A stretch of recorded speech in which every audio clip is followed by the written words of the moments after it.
Tony সেদিন স্তব্ধ হয়ে গিয়েছিল যখন সে দেখল হোটেলের কয়েকজন ওয়েটার মিলে শুধু এক প্লেট খাবার তুলতে পারছে। আশ্চর্যের বিষয় ছিল সেই প্লেটে খাবার প্রায় ছিলই না, চালের মাত্র 10টা দানা।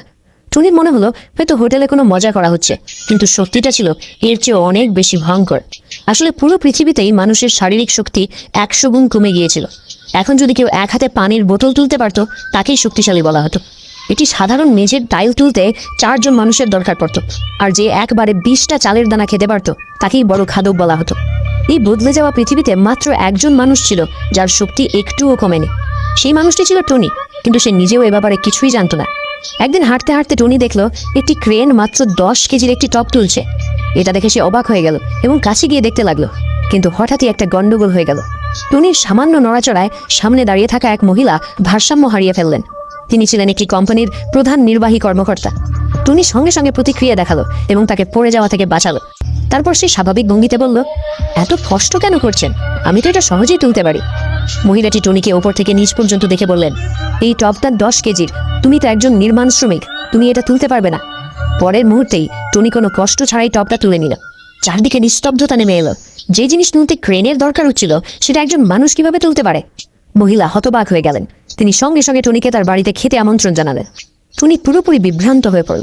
সে নিজেকে একজন সাধারণ মানুষই ভাবত, আর তার সামনে দাঁড়িয়ে থাকা মহিলা যেন একেবারে অন্য জগতের মানুষ। টনি টপটা টেবিলের উপর রেখে চলে যেতে যাচ্ছিল, ঠিক তখনই বরফ ভেঙে গেল। এখন মহিলার দৃষ্টিভঙ্গি পুরোপুরি বদলে গেছে। তার স্বপ্ন ছিল সে এমন একজন অত্যন্ত শক্তিশালী ব্যক্তিকে বিয়ে করবে, আর সেই ব্যক্তি ঠিক তার সামনেই দাঁড়িয়েছিল। কিন্তু টনির মনে হলো এসব সবই কোনো মজা। সে তার মজুরি নিয়ে সেখান থেকে চলে গেল। নির্মাণস্থলে পৌঁছতেই তার জীবন আরেকটা মোড় নিল। তার প্রেমিকা এক ধনী লোকের সঙ্গে সেখানে এলো এবং টনির সঙ্গে সম্পর্ক ভেঙে দিল। যে মেয়েটিকে সে 3 বছর ধরে আগলে রেখেছিল সে এখন অন্য কারোর সঙ্গে। টনির রাগ হলো, কিন্তু সামনে থাকা লোকটি ছিল একজন পেশাদার বক্সার। টনি পিছু করতে যাচ্ছিল, ঠিক তখনই লোকটি তাকে ভয় দেখানোর জন্য 2 কেজির একটি ইট তুলতে গেল, কিন্তু সেই ইটও সে তুলতে পারল না। আশেপাশে দাঁড়িয়ে থাকা শ্রমিকরা বুঝে গেল এটাই মানুষের শক্তির শেষ সীমা। টনির ধৈর্য ভেঙে গেল। সে এক চড় মারতেই লোকটা এমন উড়ে গেল যেন ঘুড়ির সুতো কেটে গেছে।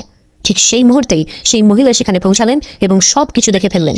এখন তার পুরোপুরি বিশ্বাস হয়ে গেল টনি কোনো সাধারণ মানুষ নয়।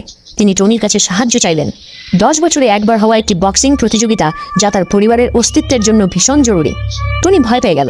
সে নিজেকে শুধু একজন নির্মাণ শ্রমিকই ভাবত, কিন্তু সত্যি হলো টনির শক্তি এখন মানুষের সীমার অনেক ঊর্ধ্বে করে গেছে। অনেক ভেবে শেষ পর্যন্ত ভারী মন নিয়ে টনি সাহায্য করতে রাজি হয়ে গেল।